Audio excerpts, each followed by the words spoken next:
calon guru penggerak Angkatan 4 Kabupaten Pasuruan. Saya mengajar kelas 4 di SDN Pecalukan 1. Wonten mawon nggih perkenalannya, sudah kenal kan Bu? Berarti sayang kan Bu? Insya Allah. Nah Bapak Ibu, di sini sebenarnya kita melakukan pemimbasan atau melakukan sosialisasi, ada yang namanya dispensasi, diseminasi, desiminasi. Nah itu makanya kita tidak menggunakan istilah itu Pak, takut ngomong salah gitu.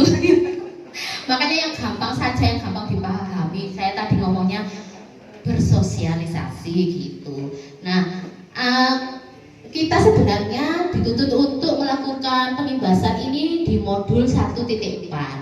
Selama 3 bulan ini kita belajar satu modul Bapak Ibu. Nah, satu modul itu berisi 4 sub, 1.1, 1.2, 1.3, 1.4. Bapak Ibu, kami di sini 3 orang, saya, Bu Indana Zulfa, Bu Cici, dan Pak Fendi adalah calon guru penggerak yang ada di Kecamatan Prigen. Kebetulan di SD itu cuma sekecamatan 3 orang ini. Jadi kita di sini itu bukan untuk apa ya Pak ya Ibu, untuk menggurui atau apa, tidak. Tujuan kami di sini memang untuk melakukan sosialisasi atau lebih tepatnya itu kita sharing ilmu yang telah kita dapatkan selama pendidikan ini sudah kita jalani selama 3 bulan. 3 bulan itu menyelesaikan satu modul Bapak Ibu. Satu modul itu terdiri dari 4 sub ya. 1.1, 1.2, 1.3, 1.4. Nah, yang wajib kita sosialisasikan dan memang dituntut untuk aksi nyatanya itu mensosialisasikan adalah ini modul yang 1.4, budaya positif. Bagaimana kita sekolah kita ini memiliki budaya positif sehingga sekolah kita menjadi sekolah yang ramah kepada anak, yang yang memihak pada anak. Anak akan merasa nyaman belajar di sekolah, lebih-lebih di kelas kita. Jadi memang benar apa yang dikatakan oleh Bapak pengawas tadi, kita belajar untuk sabar, belajar untuk menjadi guru yang sangat dinanti-nantikan, bukan guru yang ditakuti karena kita sering marah-marah. Saya yakin, saya sendiri sering seperti itu. Tapi saya berusaha ketika mendapatkan ilmu ini, saya berusaha untuk sabar, untuk menjadi figur guru yang mungkin sangat dinantikan oleh anak-anak, bukan figur guru yang ditakuti oleh anak-anak. Jadi ketika saya mendapatkan materi ini Bapak Ibu, ini jujur pengalaman saya sendiri. Ketika saya mendapatkan modul yang lain, itu saya buat untuk diri saya sendiri. Karena apa? Saya perlu belajar, ini saya perlu telaah sendiri. Tapi ketika saya mendapatkan modul budaya positif ini, tanpa disuruh, tanpa tahu aksi nyatanya harus sosialisasi, itu saya tuh langsung tergerak sendiri. Saya membagikan ke teman mengajar saya. Waktu itu kan memang kita dekatnya kalau kita ngajarnya satu kelas sama paralel, kebetulan ya saya di 4B, Bu Wulan itu di 4A. Tanpa saya sadar itu saya nge-share langsung ke Bu Wulan. Saya cuma gini aja, "Wocowen, apik ini." Saya bilang gitu. Dan memang ini materi ini sangat bagus dan bisa Bapak Ibu kita terapkan bersama-sama. Jangan dianggap apa itu, wah susah itu, yakin tak seperti itu. Saya praktek gitu. Ayo Bu Indana yang praktek di kelas saya. Tidak seperti Ibu, seperti itu Bu. Kita yang harus praktek di kelas kita masing-masing gitu. Jadi kalau kita merasa kesulitan, wah itu sulit dilaksanakan. Apakah kalau kita mendapat kesulitan itu terus kita diam, tidak bergerak untuk mencoba? Kan tidak seperti itu nggih. Kita berusaha, meskipun perubahan itu sedikit, setidaknya ada perubahan. Nah itulah yang berusaha ingin kita lakukan, ingin kita sampaikan ilmu ini, supaya ilmu ini tidak berhenti di saya saja, di Pak Fendi saja, atau Bu Cici saja. Tapi ilmu ini kalau kita harus bahagia, dan yang utama kita juga harus sehat. Dan gitu ya Bu ya. Masih semangat Bu? Ya. Nah, budaya positif ini, ini dulu ada 3 materi yang akan saya kemukakan hari ini. Yang pertama itu filosofi Ki Hajar Dewantara, itu sebenarnya modul 1.1 sebagai dasar fondasi kita Bapak Ibu ya. Maka saya perkenalkan itu. Yang kedua yaitu stimulus respon lawan teori kontrol. Kemudian 3 arti disiplin dan 3 motivasi perilaku manusia. Itu 3 materi yang akan saya paparkan pada kesempatan hari ini. Nah, yang pertama Bapak Ibu pasti sudah mengenal Bapak pendidikan kita, yaitu Bapak Ki Hajar Dewantara. Nah, di sini nanti apa yang mendasari pendidikan itu filosofinya diambilkan dari filosofi yang dipaparkan oleh Bapak Ki Hajar Dewantara. Yang pertama, menurut Ki Hajar Dewantara, pendidikan adalah tempat bersemainya segala benih-benih kebudayaan yang hidup dalam masyarakat kebangsaan. Kebijakan Merdeka Belajar memberi kemerdekaan setiap unit pendidikan berinovasi.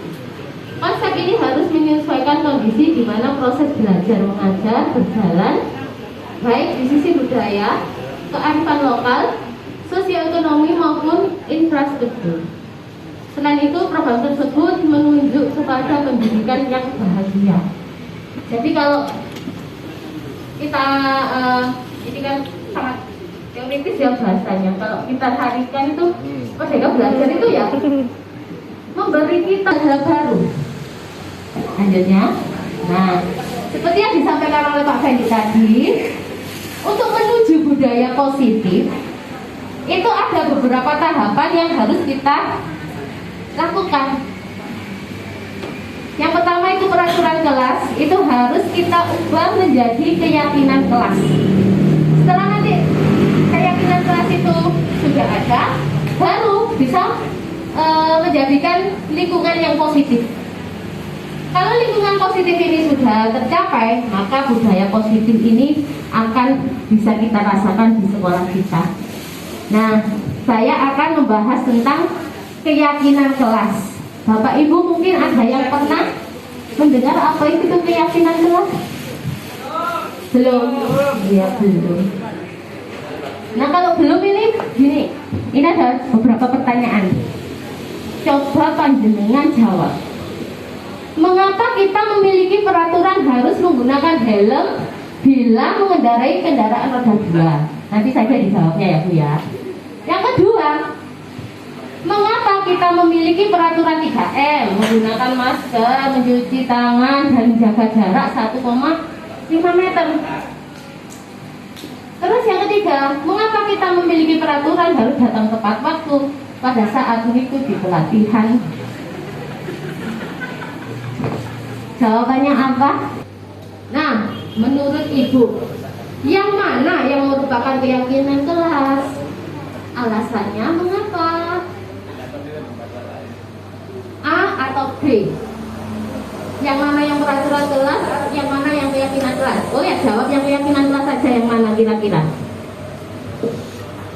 B adalah keyakinan kelas.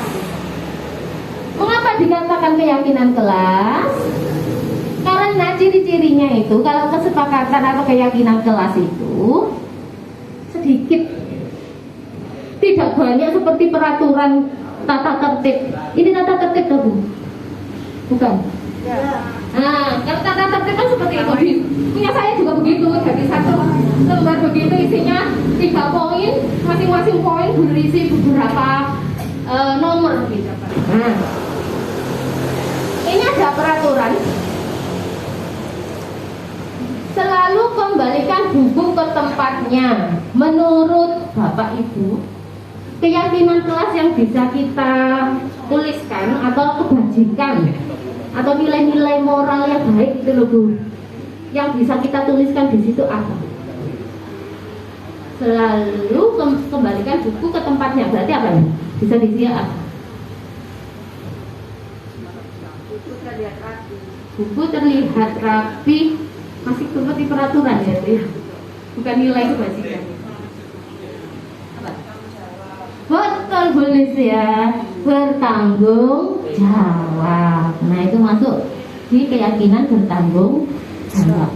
Jadi nanti isinya tanggung jawab itu tidak hanya merapikan buku, membersihkan apa ini kelas, kemudian apa itu mengopek dan lain sebagainya itu sudah masuk di tanggung.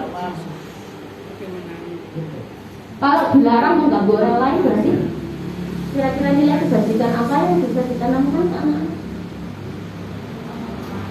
Saling menghormati, betul sekali. Saling menghormati ini tidak hanya mengganggu orang lain, tapi misal memberi salam, kemudian apa membantu dan lain sebagainya, bertutur kata yang baik itu sudah masuk ke sini semuanya. Begitu. Jadi nanti yang dipajang sebagai keyakinan kelas itu nilai kebajikannya saja yang kami guru dan murid kelas 4 berjanji apa ya akan bertanggung jawab. Nah, ada yang berguna, ada yang baik. Nanti kita lihat. Lari mengelilingi lapangan basket 2 kali karena terlambat habis di sekolah. Dukungan.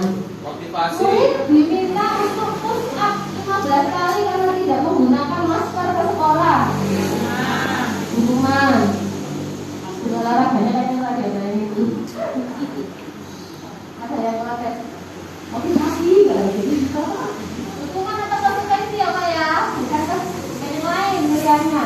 Kemudian menggantikan tempat tugas teman yang telah dicoret-coret. Konsekuensi. Membersihkan tumpahan air di meja tulis karena tersenggol pada saat belajar. Konsekuensi. Meminta murid tidak menggunakan sepatu seharian di sekolah karena tidak menggunakan sepatu hitam. Dukungan. Lari mengelilingi lapangan basket 2 kali karena terlambat 10 menit untuk pelajaran PJOK. Motivasi. Oh, motivasi. Tetap gak mau ya. Menghukum tidak boleh. Iya. Baik, kita lihat Pak jawabannya. Yang mencatat tadi itu hubungannya. Lari keliling itu juga hubungan.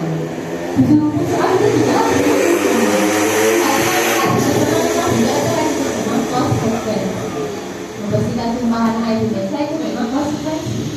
Murid disuruh menggunakan sepatu seharian di sekolah, ya, karena tidak pakai sepatu hitam itu hubungan. Lari mengelilingi lapangan basket 2 kali karena terlambat 10 menit itu pelajaran itu jadi konsekuensi ya Pak ya, bukan motivasi. Sudah paham ya Bu ya? Kalau anak kita melakukan apa yang kita bilang kesalahan, kenakalan, ataupun perilaku yang lain, itu semata-mata hanya untuk memenuhi kebutuhan dasar manusianya.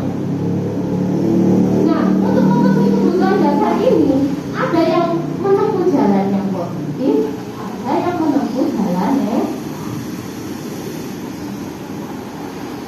sebenarnya ketika kita melakukan itu, apakah kita sudah memperbaiki masalah? Nanti tetap orang itu akan merasa bersalah seperti ini. Nah, dalam restitusi ini itu tidak berlaku. Jadi bukan untuk bersalah, namun untuk belajar dari kesalahan. Apa yang harus diperbaiki? Yang kedua, memperbaiki hubungan. Jadi restitusi itu memperbaiki hubungan. Hubungan mana? Hubungan antar teman mungkin yang tadi bertengkar, misalnya ada pertengkaran. Nah itu kita memperbaiki hubungan. Tidak hanya antar temannya tadi, dengan gurunya juga. Nah, itu. Iya, yang terlibat masalah ini harus ada perbaikan hubungan. Kemudian 3, tawaran bukan paksaan. Jadi ketika posisi kita sebagai manajer tadi, kita tidak membuat, kita harus membuat beberapa penawaran. Tidak pemaksaan. Kamu tuh harus begini mestinya. Dan kita biasanya gitu ya. Kalau ada salah itu mesti, kalau itu salah, mesti ini dulu ini kan gitu. Itu tidak seperti itu. Kita memberikan penawaran, opsi-opsi. Nah itu nanti terserah anaknya mau opsi yang mana. Kemudian institusi itu menuntut untuk melihat ke dalam diri, bukan untuk menyalahkan orang lain, tapi belajar memperbaiki diri sendiri. Yang kelima, institusi itu mencari kebutuhan dasar yang mendasari tindakan. Ini tadi yang sudah dipaparkan oleh Pak Fendi. Semua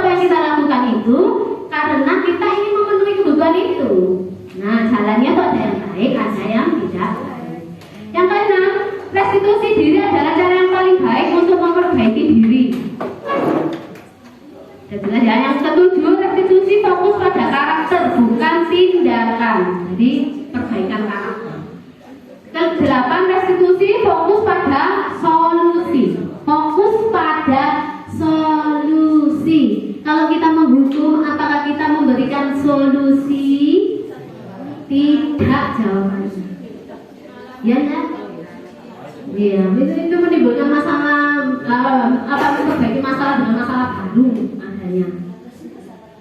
Nah itu pengajaran. Kita tiru itu. Baik. Yang kesembilan, restitusi mengembalikan murid yang berbuat salah pada kelompoknya. Seringkali kita melakukan anak yang bersalah itu akhirnya dia keluar dari kelompoknya. Ya benar. Kamu mana? Sudah kamu duduk sendiri saja di sana. Keluar. Keluar saya. Keluar saja atau saya yang keluar. Seperti itu. Itu berarti kita tidak mengembalikan anak kepada kelompoknya dengan pribadi yang lebih baik. Terus apa yang kita lakukan? Yang pertama itu tadi Bu, kita bekerja dengan metode pemikiran berpikir lambat. Kalau ada masalah, jangan langsung. Nah, itu jangan. Diam dulu sebentar. Ya sudah, kamu bertenar ya. Ya, di situ duduk dulu. Tenang dulu. Iya, begitu harus begitu. Saya sudah praktekkan itu memang. Kalau ada masalah, apalagi kalau kita tahu sendiri kan itu ya. Tahu sendiri anak berkelahi duduk itu sih kita tuh menyalahkan yang jotosi. Padahal mungkin yang jotosi itu yang teraniaya sebenarnya. Dia membela diri. Iya kan Bu? Loh, iya saya praktekkan sendiri bener emang. Jadi kita harus yang dulu sampai dari emosi tadi, jangan berpikir secara insting. Gimana? Iya benar begitu. Baru kita dudukkan, lalu kita melakukan yang namanya segitiga restitusi. Yang pertama itu yaitu menstabilkan identitas. Di sini kita harus bertindak sebagai manajer itu apa ya, mengembalikan kepercayaan diri anak. Jangan sampai anak yang sudah down tadi tambah down, tambah merasa bersalah, tambah merasa kecewa. Bukan seperti itu. Justru kita itu mengangkat identitas anak ini menjadi. Setelah menstabilkan identitas ya, kita melakukan validasi masalah. Bisa ditunjukkan yang segitiga restitusi tadi Pak. Nah yang ini yang sebelah sini Bu, sebelah kanan panjenengan. Ini validasi tindakan yang salah atau validasi permasalahannya tadi. Apa yang harus kita lakukan? Validasi tadi. Yang terakhir yaitu menanyakan keyakinan. Nah di sini kita menanyai ke anak-anak nilai apa yang telah kita sepakati. Nilai apa yang kamu telah langgar kan seperti itu.